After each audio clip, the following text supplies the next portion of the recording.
Bonjour tout le monde, je suis Antoine. Gabriel, tu ne vas jamais croire ce qui m'est arrivé le mois dernier. J'ai participé à une expédition arctique au Groenland. C'était l'aventure la plus incroyable de toute ma vie. 3 semaines de pur émerveillement. Bienvenue sur Wospoken French, cher auditeur. Antoine, une expédition arctique? Tu plaisantes? Toi qui as toujours froid même quand il fait 20 degrés en été. Comment cette idée folle t'est venue? Raconte-moi absolument tout depuis le début. Je suis complètement sérieux. Mon oncle Marcel travaille depuis 15 ans pour une organisation scientifique internationale et il cherchait des volontaires courageux pour une mission de recherche sur le changement climatique. J'ai dit oui immédiatement sans même réfléchir. 3 semaines complètes au Groenland, sur la banquise éternelle. 3 semaines entières sur la banquise? Mon Dieu, moi qui me plains et qui mets 3 pulls quand il fait seulement 5 degrés à Paris. Comment tu t'es préparé physiquement et mentalement pour une aventure aussi extrême et dangereuse? La préparation a duré exactement 6 mois complets. D'abord, j'ai dû suivre un entraînement physique absolument intensif avec un coach spécialisé. Course à pied quotidienne, musculation ciblée, natation en eau froide dans la Seine, escalade en montagne. Mon corps devait être parfaitement prêt pour affronter des conditions climatiques extrêmes. Natation dans la Seine en hiver? Tu es devenu complètement fou. Et niveau équipement spécialisé? Parce que je suppose qu'on ne part pas en Arctique avec un simple manteau d'hiver du magasin du coin. L'équipement était absolument incroyable et coûteux. Une combinaison polaire technique à 3 couches, des bottes thermiques résistantes jusqu'à -45 degrés, des gants chauffants électriques, des lunettes anti-UV spéciales, une tente arctique ultra résistante au vent violent, un sac de couchage polaire professionnel. Moins 45 degrés? Je ne peux même pas concevoir une température aussi glaciale. Ma cave en hiver fait 12 degrés, et je trouve ça déjà insupportable. Et vous étiez combien exactement dans cette expédition courageuse et téméraire? Nous étions précisément 12 personnes au total dans notre groupe, 6 scientifiques spécialisés en glaciologie et climatologie, 4 guides expérimentés avec plus de 10 expéditions chacun, et seulement 2 volontaires aventuriers comme moi, une équipe internationale absolument fantastique et soudée. Une équipe internationale de 12 personnes. Ça devait être absolument passionnant de rencontrer des gens venant du monde entier. Comment vous communiquiez tous ensemble, avec toutes ces nationalités différentes? Principalement en anglais comme langue commune, mais j'ai eu la chance d'apprendre quelques mots précieux d'inuit grâce à notre guide local extraordinaire. Siku veut dire glace, Tunu signifie derrière, Kimik c'est chien. C'était absolument magique d'apprendre cette langue si ancienne et si différente de tout ce qu'on connaît. Des mots d'inuit authentiques, extraordinaires et enrichissants. Et le voyage compliqué pour arriver jusque là-bas? On ne prend certainement pas le métro parisien pour aller au Groenland. Le voyage a duré exactement 2 jours complets épuisants. Paris-Copenhague en avion de ligne classique, puis Copenhague-Kangerlussuaq au Groenland, avec une compagnie spécialisée. De là, un petit avion militaire danois nous a emmenés directement au camp de base scientifique. Que d'émotions et d'appréhension. Kangerlussuaq? Quel nom absolument compliqué et imprononçable. Et quand tu es finalement arrivé sur place, quelles ont été tes toutes premières impressions? Ça devait être un choc visuel et sensoriel total. Gabriel, c'était littéralement indescriptible avec des mots. Un paysage blanc immaculé à perte de vue dans toutes les directions, un silence absolu et religieux qu'on ne trouve nulle part ailleurs sur Terre, un air si pur et cristallin qu'on avait l'impression de respirer pour la première fois de sa vie. Et ce froid mordant qui pique instantanément le visage et les poumons. Un silence absolu et total? Moi qui vis constamment dans le bruit permanent de Paris, avec les voitures, les klaxons, les travaux, j'aurais probablement eu énormément de mal à m'adapter. Et quelles ont été vos toutes premières activités sur place? D'abord, monter entièrement le camp de base. Chaque personne devait obligatoirement installer sa propre tente individuelle sur la glace dure comme du béton. Avec des gants épais et encombrants, c'est extraordinairement difficile et frustrant. Il faut planter des piquets métalliques spéciaux dans la glace compacte avec un marteau-piolé. Planter des piquets dans la glace dure? Ça doit être un véritable sport de combat. Et pour dormir confortablement? J'imagine que les premières nuits devaient être absolument terrifiantes et angoissantes. Les premières nuits étaient effectivement terrifiantes, je l'avoue sans honte. Le vent arctique souffle continuellement très fort. La tente bouge constamment sans arrêt. On entend la glace ancienne craquer mystérieusement tout autour de nous dans l'obscurité. Mais petit à petit, progressivement, on s'habitue et on apprivoise ces bruits naturels. La glace millénaire qui craque dans la nuit? Ça ne me rassure absolument pas du tout. Et niveau nourriture quotidienne? On ne trouve évidemment pas de restaurant gastronomique là-bas. Absolument toute la nourriture était lyophilisée et déshydratée. Des pâtes complètes, du riz complet, de la viande séchée de bœuf, des légumes déshydratés, des fruits secs énergétiques. Il suffit simplement d'ajouter de l'eau bouillante et d'attendre. C'est très nourrissant et riche en calories, mais pas spécialement savoureux pour le palais. De la nourriture lyophilisée pendant 3 semaines complètes. Mon estomac français et gourmand proteste déjà énergiquement. Et pour l'eau potable, on ne peut certainement pas boire directement la neige. Excellente question pratique. On devait obligatoirement faire fondre quotidiennement la neige fraîche dans des casseroles spéciales en métal, sur des réchauds à gaz puissant. Chaque jour, c'était une corvée collective de collecter suffisamment de neige propre et non polluée pour toute l'équipe de 12 personnes. Une corvée quotidienne est nécessaire. Et vos activités scientifiques spécialisées? Parce que vous n'étiez certainement pas là-bas pour faire simplement du tourisme de luxe.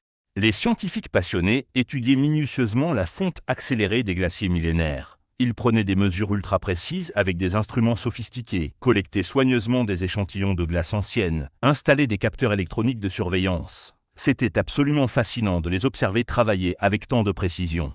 Des échantillons de glace ancienne et millénaire? Ça sert concrètement à quoi exactement?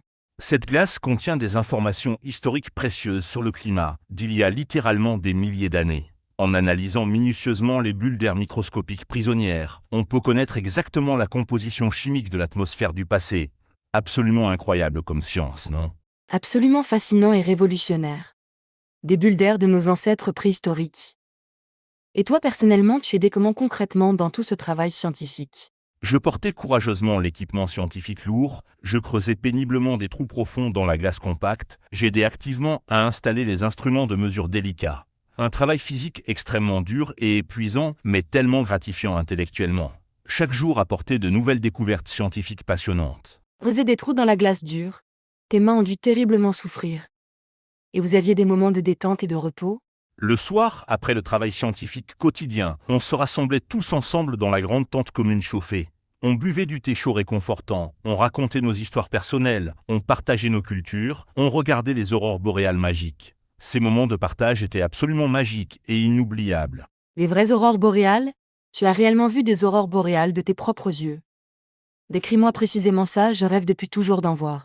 Gabriel, c'est littéralement impossible à décrire fidèlement avec de simples mots. Des rideaux lumineux verts et violets qui dansent gracieusement dans le ciel noir étoilé, comme une gigantesque danse cosmique surnaturelle. Parfois rose éclatant, parfois bleu profond, parfois jaune doré. On reste complètement bouche bée d'admiration. Tu me donnes des frissons d'émotion. Ça doit être un spectacle absolument inoubliable et bouleversant. Et les animaux sauvages? Vous avez rencontré de la faune arctique authentique? Oui, heureusement, des phoques curieux et mignons qui sortaient régulièrement la tête ronde de l'eau glacée pour nous observer avec leurs grands yeux, des renards arctiques blancs comme neige qui nous suivaient discrètement. Et un jour mémorable, au loin, un ours polaire majestueux et imposant. Un vrai ours polaire sauvage? Tu n'as pas eu une peur terrible? Ces animaux sont réputés extrêmement dangereux pour l'homme. Il était heureusement très loin de notre campement, à plusieurs centaines de mètres. Nos guides expérimentés avaient des fusées de détresse spéciales et des armes de protection. Mais le voir évoluer si naturellement dans son habitat naturel, c'était un privilège absolument inouï. Si gracieux et élégant malgré sa taille impressionnante. Un privilège rare, effectivement. Et les difficultés quotidiennes? Parce que tout ne devait certainement pas être rose dans cette aventure extrême. La plus grande difficulté était définitivement le froid constant et impitoyable. Même avec absolument tout l'équipement technique, on a continuellement froid aux pieds, aux mains, au visage, partout. Et puis l'isolement géographique total du monde civilisé moderne. L'isolement complet et total? Pas de téléphone portable, pas d'internet, pas de réseaux sociaux. Absolument rien du tout. Juste une radio d'urgence pour communiquer avec le camp de base principal. Au début, c'était psychologiquement angoissant et perturbant. Puis, progressivement, c'est devenu incroyablement libérateur. Pas de notifications constantes, pas de stress urbain, juste l'instant présent authentique. Libérateur? Moi qui consulte compulsivement mon téléphone plus de 100 fois par jour. Et l'hygiène personnelle? 3 semaines sans douche chaude. Ah, l'hygiène quotidienne. On se lavait en bien que mal avec des lingettes spéciales ultra résistantes. Pas très agréable ni confortable, mais absolument nécessaire. L'eau gèle littéralement immédiatement là-bas. Complètement impossible de se laver normalement avec de l'eau. Des lingettes pendant 3 semaines complètes. Mes habitudes parisiennes raffinées sont profondément choquées. Et le sommeil réparateur, avec le froid permanent et les bruits mystérieux. Dormir était un véritable défi quotidien. Il faut se glisser entièrement dans un sac de couchage polaire professionnel, garder absolument tous ses vêtements, parfois même son bonnet et ses gants. Et le soleil arctique ne se couche jamais complètement. Le soleil ne se couche jamais? Comment on sait quelle heure il est exactement? C'est le fameux jour polaire. Le soleil tourne continuellement en rond dans le ciel sans jamais disparaître complètement. On perd totalement la notion naturelle du temps. Il faut obligatoirement se fier uniquement à sa montre pour manger et dormir régulièrement. Complètement perturbant. Et psychologiquement, comment tu as vécu cette expérience si intense et inhabituelle? Les premiers jours étaient psychologiquement très difficiles. L'immensité blanche infinie peut rendre profondément mélancolique et déprimant. Mais ensuite, progressivement, on développe une sérénité incroyable et une paix intérieure. On apprend vraiment l'essentiel, on oublie définitivement le superflu. Une vraie leçon de vie profonde. Et tes relations humaines avec les autres membres de l'équipe? On devient rapidement une vraie famille unie. Dans des conditions si extrêmes, on compte absolument les uns sur les autres. J'ai noué des amitiés sincères et profondes avec des gens extraordinaires de 5 nationalités complètement différentes. 5 nationalités distinctes? Lesquelles exactement? Un glaciologue danois spécialisé, une biologiste canadienne passionnée, un guide norvégien expérimenté, un photographe japonais talentueux, une météorologue allemande brillante. Chacun apportait généreusement sa culture unique, ses connaissances spécialisées, son expérience personnelle. Un vrai melting pot international enrichissant. Et le moment le plus marquant et inoubliable de ton expédition? Quand on a découvert une crevasse profonde et mystérieuse dans le glacier millénaire, les scientifiques ont pu analyser des couches de glace vieilles de littéralement 1000 ans. J'ai eu le privilège de descendre en rappel pour collecter personnellement des échantillons précieux. En rappel dans une crevasse glaciaire? Tu es devenu complètement inconscient? C'était extrêmement dangereux. Très dangereux effectivement, mais avec absolument toutes les sécurités, cordes professionnelles, harnais certifiés, casques protecteurs, éclairage puissant. Descendre dans ces profondeurs bleues était complètement surréaliste, comme explorer une cathédrale de glace naturelle. Une cathédrale de glace. Très poétique. Et ton retour difficile en France? Ça a dû être un choc culturel. Le retour fut effectivement un choc énorme. Retrouver subitement la chaleur urbaine, les bruits permanents de la ville, la foule pressée. J'ai eu énormément de mal à me réadapter. Pendant des semaines entières, je rêvais encore de ces paysages blancs infinis et silencieux. Un vrai syndrome post-arctique. Et aujourd'hui, avec du recul, comment tu vois cette expérience transformatrice? C'est définitivement l'expérience la plus enrichissante de toute ma vie. J'ai découvert mes vraies limites physiques. J'ai appris à vivre vraiment simplement. J'ai compris l'importance vitale de protéger notre planète fragile. Protéger notre planète? L'expédition t'a sensibilisé à l'écologie? Complètement et définitivement. Voir ces glaciers millénaires fondre littéralement à vue d'œil à cause du réchauffement climatique, c'est absolument terrifiant. On réalise immédiatement l'urgence absolue d'agir pour préserver ces merveilles naturelles. Un message environnemental important. Et tu recommandes sincèrement ce type d'aventure extrême? À absolument tous ceux qui cherchent une vraie aventure authentique. Mais attention, il faut une préparation extrêmement sérieuse. Physique, mentale, financière, et surtout, il faut vraiment aimer sortir complètement de sa zone de confort. Sage conseil pratique. Nos auditeurs ont maintenant tous envie de partir en expédition polaire. Si quelqu'un est sérieusement tenté, qu'il nous écrive absolument.